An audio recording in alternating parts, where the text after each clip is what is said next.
good. I wish I'd done that. I like that. It is my honor tonight to introduce these two poets on this dark November night. There are so many beautiful aspects of having poets as friends, but one of them is that they disappear occasionally. They go off grid, they drop out of communication, and then they reemerge like flowers with their new work, their processing of the world around us for us to share it. I've known both of these poets, KPrevallet and Didi Jackson, for many years. And our reconnections are often tied to their new work. There is a nice cyclicity in this pattern, which I share with many other poet friends. But like the cyclicity of the seasons, it gives me faith. Wonderful things are germinating, the poets like the plants say. It's almost winter now, and it seems naive when you read the news or walk outside to believe that anything, any art, any change is gestating. But of course it is. And what better way to affirm that than to be here enjoying the harvest of these two wonderful new books. And I'll introduce them both now. Didi Jackson is the author of the poetry collections My Infinity and Moonjar. Her poems have appeared in American Poetry Review, Bomb, The New Yorker, and Oxford American, among other journals and magazines. She lives in Nashville, Tennessee, and teaches creative writing at Vanderbilt University. KPrevallet is a poet and the author of 6 collections, including Afterlife, Essay, and Mourning Time. She edited the definitive collection of work by Helen Adam, A Helen Adam Reader. Her most recent book is A Varied and Tender Multiplicity, a meadowing of poems. A longtime teacher of creative and academic writing at Bard College, she is now the residency administrator of the T.S. Eliot House in Gloucester, Mass., where she also offers her hypnotherapy, trance, and tarot practice. Please join me in welcoming these two wonderful poets.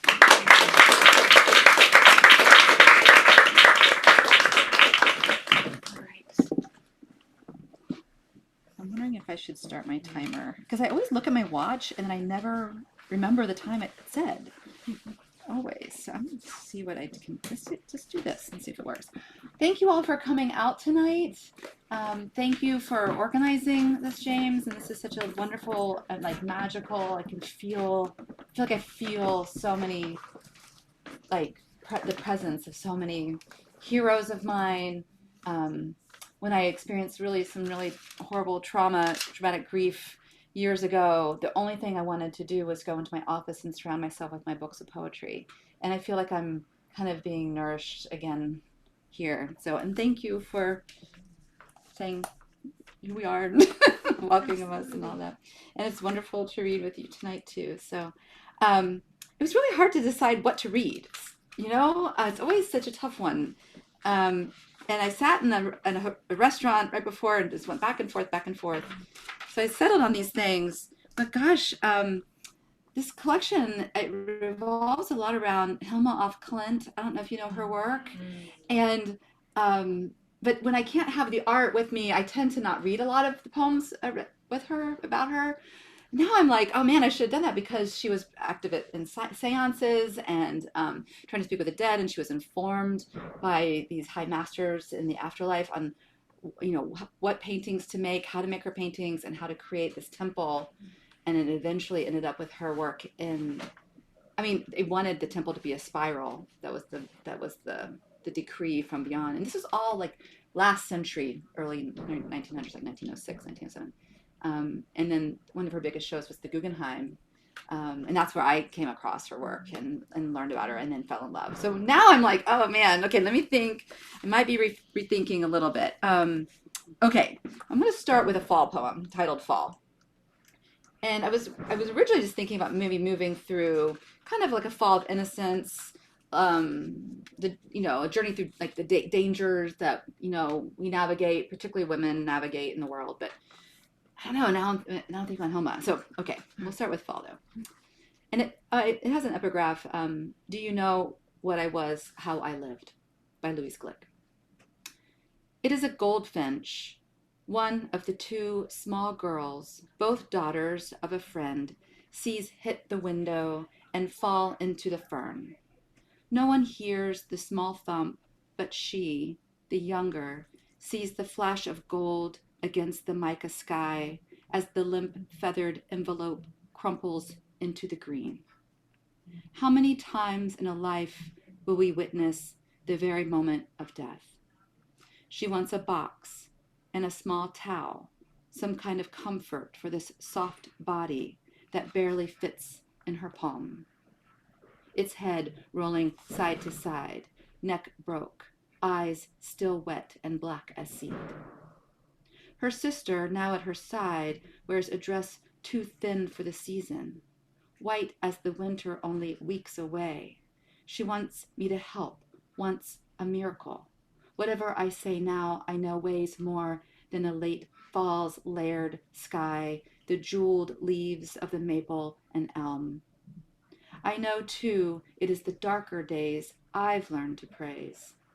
The calendar packages up time. The days shrink and fold away into the new season. We clothe, burn, then bury our dead. I know this. They do not. So we cover the bird, story its flight, imagine his beak singing. They pick the song and sing it over and over again. So Hilma participated originally in automatic writing. So kind of how she started. I mean, I think they would go to these trance-like states, and there's a wonderful biography by Julia Voss if anyone's interested in it. It's really, I highly recommend it. And so this little section, I speak in her voice. I thought I was trying to figure out how to write a poem without it sounding too teachy, like telling you everything it is about Hilma that you need to know. So I thought if she spoke, if she was telling you about herself, and all the information is coming basically from that biography by Julia Voss. And I'm proud to say that we've recently become friends on Instagram. And I love everything she posts, of course. But this is titled The Automatic Writing of Hilma af Klint, and it has an epigraph by Hilma. This is a quote from her journals. She left numerous journals. It was not the case that I was to blindly obey the high lords of the mysteries, but that I was to imagine that they were always standing by my side. And this is in her voice, Hilma. I wanted to see the invisible, those inner states of light beams that click easily into place, like the months on a calendar, the imponderable lines that mark, then puncture a hole into the next life, a place without grass or dirt, without all that is tangible in this world. I learned the price would be high to enter the trance and talk with those who were able to drag themselves from bliss toward all they might want to forget. I pounded on the door to unlock another reality. Look at my hands as they scribbled the words decipherable only to me, dictating in automatic text the language of the dead, like the alarm calls of birds or the soft companion calls they make to keep track of each other. Look at my wrist spiraling like a small snake sliding from its skin. See as I catch with each character all I need to know with my pen. I'm another woman hungry and ruthless for knowledge. Listen to the four others of De Femme warn me of the dangers as they watch my rhythmic and repetitive marks fill notebook after notebook, my sister dead over 2 decades, still a shadow on my wall at night. Notice there is always room at the seance for one of the high masters to request yet another spiral, another garden-banded snail shell, a continual growth, the tail of the double helix, forming the exact ladder rungs I will need to climb to finish my temple. And I should have said De Femme is the 5, and there were 5 women that were participating in these seances, but it was Hilma who actually communicated with these high masters. Apparently she had to do some really stringent things in her life where she had to, like, for instance, become a vegetarian, give up meat, and think about her sleep and her eating patterns, you know, to take all this on. I thought it was really fascinating. I'll read one more of Hilma. So some of the poems are in her voice, but some of them, she's got this series called The 10 Largest as an example. Some of them, I'm bringing my own life into what I'm seeing in her work. So it's more of a conversation that I'm having with her work rather than me just kind of describing what I'm seeing. And it's in The 10 Largest. And The 10 Largest, I mean, those of you who haven't seen them, they're is taller than these bookshelves, and they're huge, and they take up the, like, 4 parts of life, like childhood, youth, adulthood, and old age. And so I chose one of each of those, and I'll read youth, because I was thinking of the poem Fall, about dangers and navigating dangers and the fall of innocence, the loss of innocence that those girls were experiencing watching the bird die, and then kind of other things that they would be having to navigate potentially, hopefully not. Youth, number 3. And there's tons of spirals. And to me, they looked like the garden banded snail shells. Also, I read a lot about Florida. I grew up in Florida. And being I would call it a wild child in Florida in the 70s was just fabulous, because that was when Florida was kind of still great, where you could just be outdoors all day long. And I loved it. And so I'm glad I had that. It comes with an epigraph by Chinmaya. It's, a spiral represents the ever-expanding universe. It is a symbol of growth, evolution, and expansion. The spiral is also a symbol of cycles and rhythm in nature. So this is in my voice. I escaped into the thicket of honeysuckle that was now my body. A metallic taste in my mouth once I started to bleed each month, like the sound of far-off thunder when a storm fades and the sun reemerges, heating the late afternoon, all in technicolor, glazed and sharpened with a crystal coat of rain. Like keeping a spoon on the tongue too long after the ice cream was gone. Still, I retreated to the lake where apple snail shells littered the shore, picked clean of meat by herons and coots, their spiraled eyes staring back at me, and the footprints I left near their cypress stumps. Once, they were a kind of currency, treasures I could use to trade with the boys in the neighborhood for matches or trinkets precious only to kids. This new physical body I inhabited came to me overnight. My breasts no longer flat nipples. I garnered the attention of men, my uncle slipping his tongue inside my mouth during a simple kiss goodbye. That evening, the sky was a deep orange, the only wavelength of light able to travel so far at sunset, the blues and greens scattering like dice. I wanted to spiral into myself. Hundreds of snail shells lined my bookshelves like a queue of mini universes, each a humped cyclops bearing witness. And even though it is an invasive plant, I can't help but to love the honeysuckle, to pull the string-like pistil through the pinched base of the blossom and suck that one bead of nectar.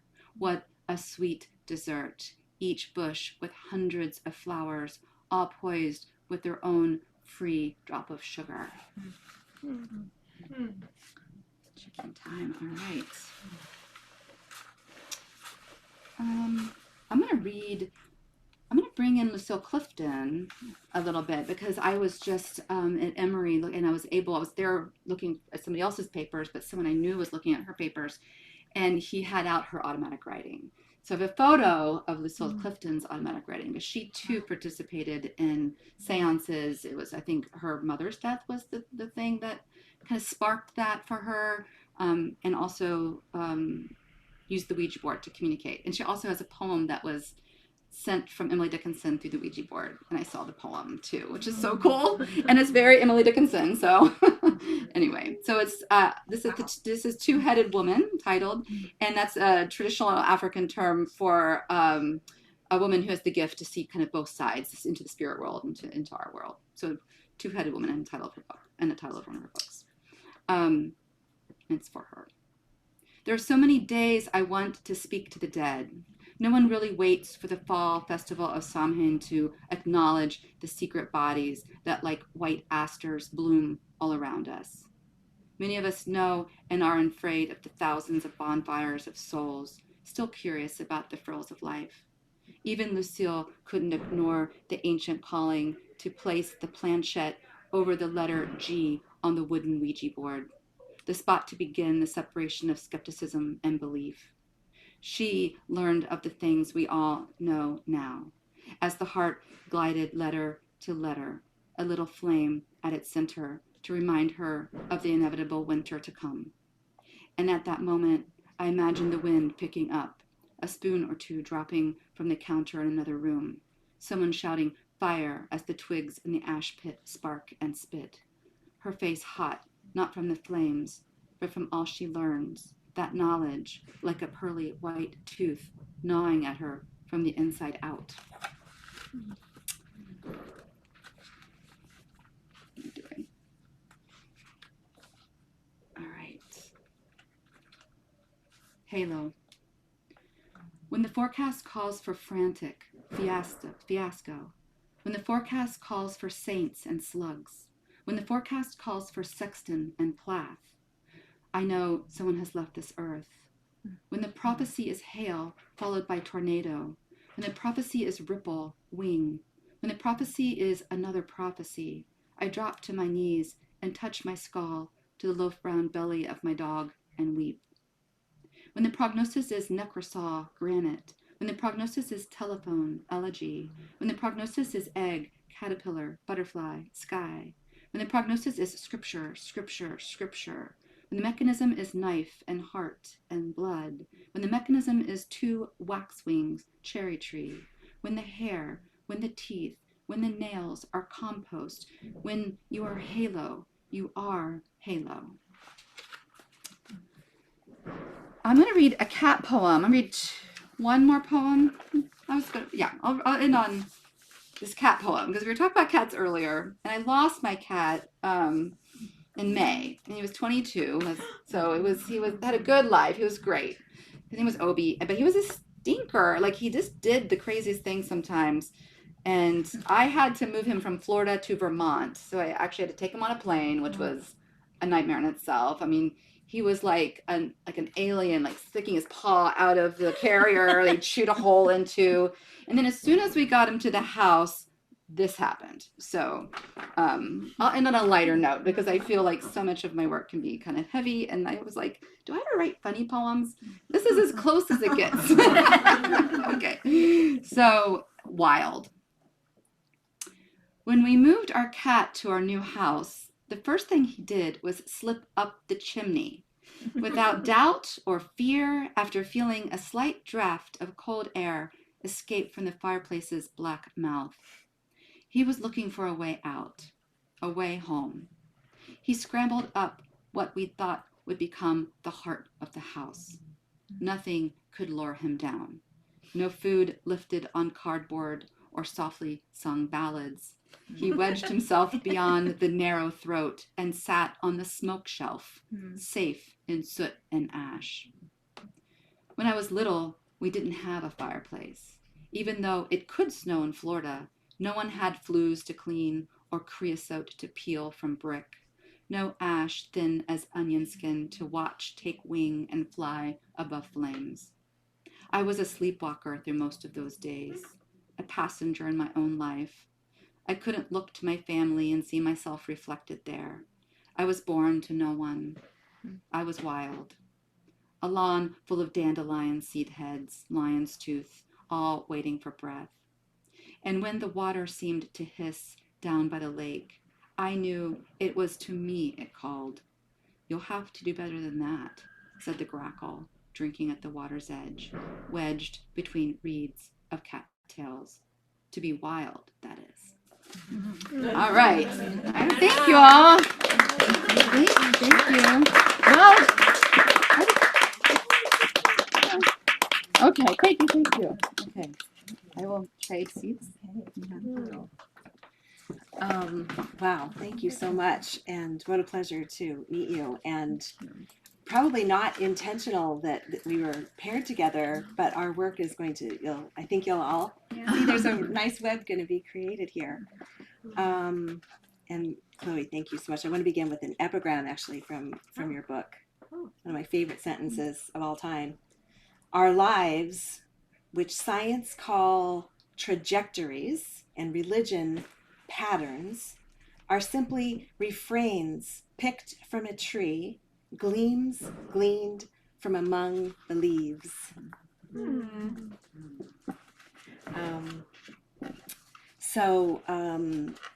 This book, which you mentioned, is not actually this book. It's a complicated story, but this book is being reprinted and is not yet here. However, what is here, I made some little herbal sachets with what I call a first inkling, or some first inkling herbs. Like the minute you start to feel sick, you can just dump them into a cup with some boiling water and let it steep, and just a little immune. Anyway, you buy that, and that's a pre-order, basically. So, just a little pitch for that. The book is kind of an odd collection of poems over the past, I'd say, 25 years. These are all poems that they did not want to play with other poems. They did not want to go into a manuscript. Every time I tried to put them into a manuscript, the manuscript just was a colossal dud. I realized a couple of years ago that actually what binds these poems is not the fact that they're poems, but the fact that all of them has a reference to a medicinal plant, or there's a plant in the background of the poem. So the poetics of it is to bring the plant from the background to the foreground. I stripped the poems of their titles, retitled the poem with the plant, and then wrote a materia medica, which is a description of the medicinal value of the plant, as well as its kind of nomenclature and a little bit of its history. And that became the title. And I think that as an herbalist and thinking about the way that herbs work, it's a similar sort of thing, thinking about how, we're not targeting symptoms, we're not targeting diagnosis. Usually when we're working with herbs, we're just working to soothe the system. And I think that poetry and language have that power as well. And it's one of my great beliefs. And thank you for doing that for us. So that's, I think, all I'll say about this. I'm just going to read like 5 or 6 of these. And so I'll begin with the plant and plant, and then I'll read the poem. And they're not necessarily poems about plants, I guess, if that makes sense. They're just containing the energetic signature of the particular plant.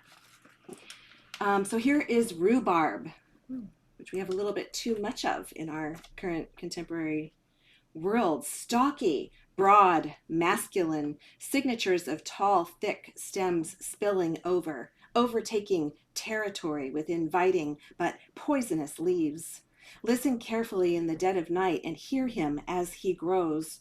Not the most intelligent of plants, wispy roots barely hold him up, climbing toward the sun and collapsing under the weight.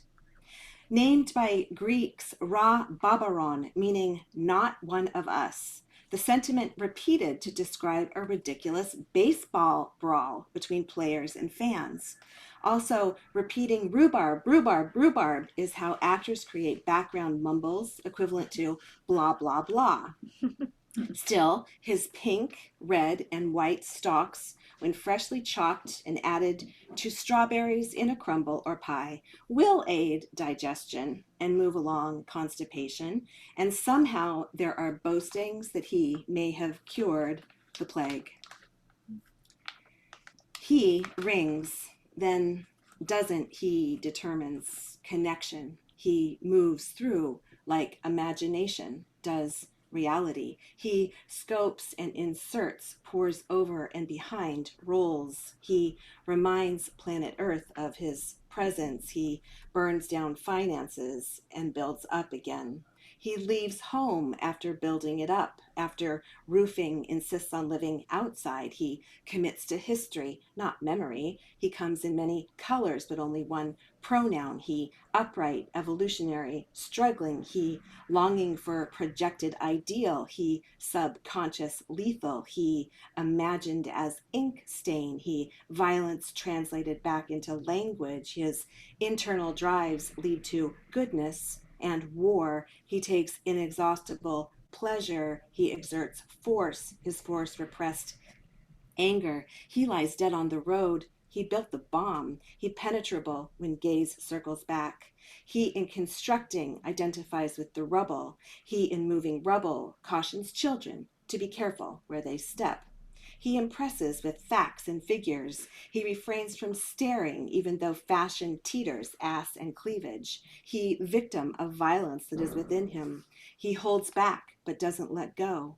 What is held back comes through with a vengeance when restricted. He builds dams to control mighty rivers, then feels bottled up. He accused of lacking emotion, lacks release. Never allowed to rebel, he'll rebel till he's dead. He mistakes life force as prolonged adolescence. He wakes up and realizes what he has is all he's got. He's disappointed because he was told too early that he could be king of the world. He's always too slow or too quick and can never keep pace with the object of his desire. He wants to see it all, but upon this seeing has lost the desire that drove him to see in the first place. He is symbolic order, making meaning for everybody else. He's complexity, a crossing, a myriad, not unlike atom, a collapsing particle. He spreads, crosses over, supplants one logic with another. He in a ring, boxing himself silly. Rhubarb, rhubarb, rhubarb. Murderers, he hears her cry. Why kill them? Why not kill yourselves? He is beauty and inertia, the balloon caught by the chimney's grate. He bombs, calls it caring, erases, calls it freedom, occupies through want of love, destroys when love is reciprocated.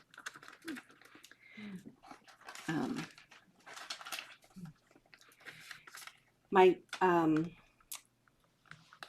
thinking about poems of grieving, my father, on this day, November 20th, 25 years ago, took his life. So I'd like to honor him in that way of bringing forth the dead through the words that we speak. This was a poem that I actually wrote for him that was published in my book, Afterlife. So this is Holy Basil. First seeds may have landed in India as the incarnation of the goddess Lakshmi, along with everything else, being aromatic and when whiffed, focusing divination and centering the third eye. Being high in many nutrients, plus antioxidants, dried for tea, tinctured for root, chopped for fresh leaves, being for digestion, overall circulation, and fighting of bacterial infections. Holds sacred space in funeral rites, being the sprig placed on the chest of a dying person, being also among the herbs and barks gathered for the pyre, being embalmed with the body, and revered in cooking as a symbol of love, protection, and hospitality. There's a very famous Charles Simic poem that begins this way, which you might know. Take back the preparation, the flour from the bread, the citrus from the fruit or the sweet. Take it away from the melon, make it rindy and hard, or the moisture from the clouds, make them lighter and transparent. If the blue were taken away from the sky, everything would be night. The particles from the light, take them away. Make the objects of the earth disappear. Give back the teas, the flowers, they came so unexpectedly. Just give back the baskets and the cheese and all the meatloaf and the car. Give it back to the driver, pointed in another direction. Give back the pine trees to the park, the parking lot to the birds, the air to silence. Give back the field to the players. All of it could begin again. As new, it could all be given back. the glacier to the snow, give back the knee-deep tread. All of this, all of these things could be given back, and then again. The glacier is not cold, is not a person's snow who decides to return to water. The wind is not dry, is not a person winter who decides there's no reason to fly. The air is not liquid, is not a person ocean who decides there's no reason to breathe. If the light were to expose itself as light, would there really be any reason to see?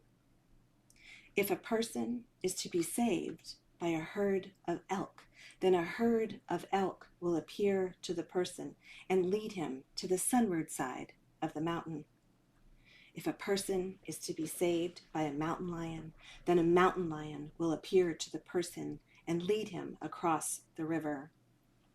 If a person is to be saved by a bee, then a bee will appear to a person and lead him through the sun. If a person is to be saved by a person who understands the Tao, then a person who understands the Tao will appear to the person and teach him about investments. If a person is to be saved by a junkyard dog, then a junkyard dog will appear to a person and lead him to a pot of gold. If a person is to be saved by a pilot, then a pilot will appear to a person and lead him through the rain. If a person looking for an object is to be saved by a shopkeeper, then a shopkeeper will appear to a person and lead him to a different object than the one he's looking for. If a person is to be saved by a person driving a truck, then a person driving a truck will appear to a person and might push him off the road. If a person is to be saved by a person opening a window, then a person opening a window will appear to the person, lead him into the house. If a person is to be saved by a person helping another person jumpstart a car, then a person helping another person jumpstart a car will appear to a person and lead him through an electric charge. If a person is to be saved by a person walking with another person who is looking at a plane, then a person walking with another person who is looking at a plane will appear to the person and lead him into the future. If a person is to be saved by a person hitting another person who is the person being hit, then the person hitting another person who is the person being hit will appear to the person and lead him into a cave. If these people and then these people appear to a person, then all these people are here to lead a person home. If a person does not want to go home, then he will be led to the mountain, and there he will disappear. If a person disappears on his way to the mountain, then another person will arrive at the mountain and will know that the mountain has led this person into the glacier.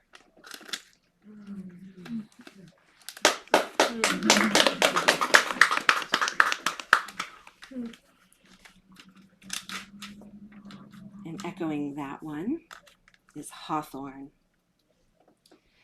Threshold, tree or shrub, portal to other worlds. Be careful not to fall through the thin line that separates this world from another. Farmers plow around so as not to fall through. Mothers use the wood to make cradles and protect infants from being snatched by fairies. Broken-hearted ones, the flowers bear the signatures of the heart. 3 droplets of essence will help move you through the threshold between old lover and new life. Tea from berries soothes aching hearts, strengthens heart muscles, improves oxygen intake by the heart, improves circulation in the heart, dilates blood vessels in fingers and toes so as to reduce strain on the heart. Branches braid and web-dense leaves are home to nesting birds. Small fruits delight cedar waxwings, fox sparrows, and ruffled grouse. I am trying again and again to make words make sense of a world that will never again feel complete. Without you, my heart is aching and my bones are shaking, and nothing I can do completely overcome my attachment to you. This just means that without you, I am not complete. I want her back. I want him back. I want them back. I want the spotted owl and the giant short-faced bear back. I want Lyle's wren and the ivory-billed woodpecker. I want all extinct creatures back. If I put language into the spell of rhythm, can I conjure something in this space that has been long gone, but here, now, is real? If I put language into rhythms and slots, can I conjure and remake a body? Come again, come again, come again, come again, you, they, the birds, gone, come again, come again. If all along you had known it was a mountain, would you go? Would you go through? If in spite of it all you had known it was flaming, would you go in? Would you go in? If in the midst you had known it was an arrow, would you have fallen? Would you fall again? If through the opening you had known it was a swallowing, would you be sailing? Would you sail anon? If over my dead body you knew ships passed not gently, would you hold tightly? Would you hold on? If to you I swing softly, then to you I make out. Would to you I come toward, and would you let me in? Let me in like a bird on a stone, a fish in a fish's bones. I have sunk all my vessels in your sea, like a snake on a hook, like a whale from that classic book. I have sunk all my vessels in your sea, I have tried through it all, like an ant on a grass, through it all, like a shimmering bass, to be free, when you're gone, I'll remember all the bees when you're gone.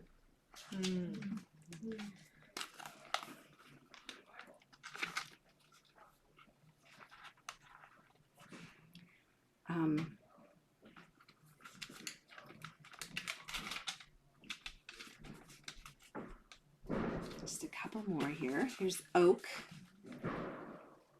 Being of 500 varieties of tree and shrub, sacred everywhere, associated with most powerful gods, Zeus, Jupiter, Dagota, Perun, and Thor.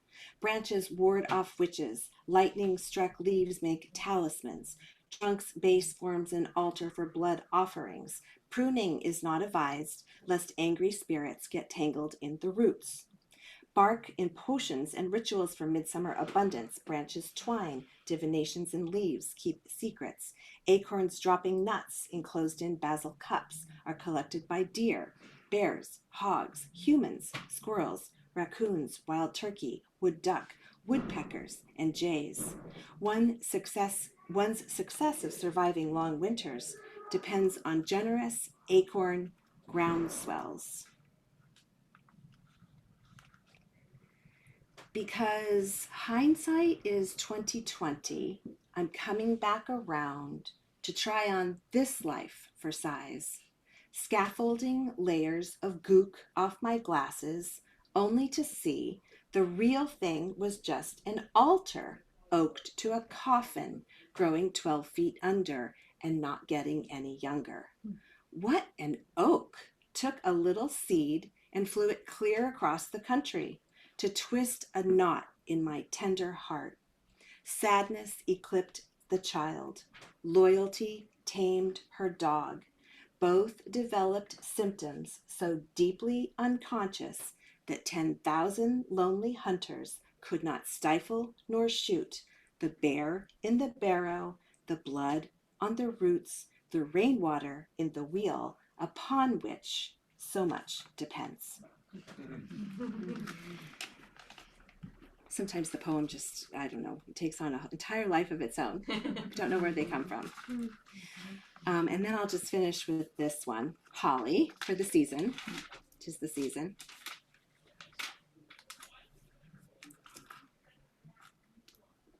Perhaps kin to broadleaf evergreens spreading in primeval forests, perhaps protecting a house against witchcraft and bolts of lightning. Perhaps horses are kept in line when whipped with sharp-toothed sprigs.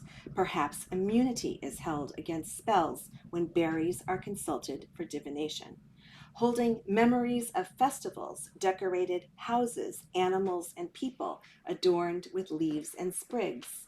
Singing, praising, wishing for good tidings, hoping for good harvests, holding memories of the brutality of empires used to humiliate heretics and justify torture, offer strength to those suffering and crowns their gods, perhaps as if to say, I offer protection for all, so plant me close to your houses and adorn your doors with my wreath. This is a poem actually that begins from a piece by Kenneth Rexroth. The blackbird sings and the baby laughs. The baby sings and the blackbird nests. Birds' babies squawk while the baby sleeps. Awakened by a plane, the blackbird perches on a smokestack. Awakened by a siren, the baby squats to pick up a spoon. The blackbird preens her feathers. The baby rushes to the bathtub to watch the water circle down the drain. All of this in an hour at the beginning of another year, marked by the horror of more and more war. The baby and the blackbird know nothing of centuries, but it's all happening this very hour. Thank you so much.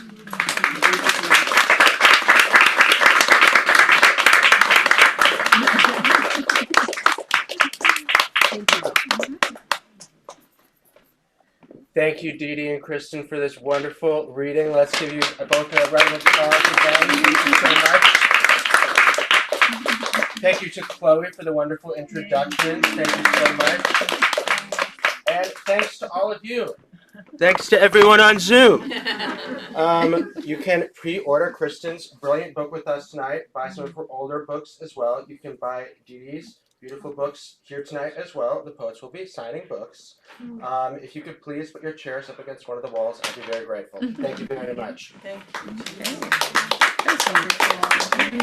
I got to see the art that's in there. Right. So beautiful. It's a room, and I know Oh. what happened.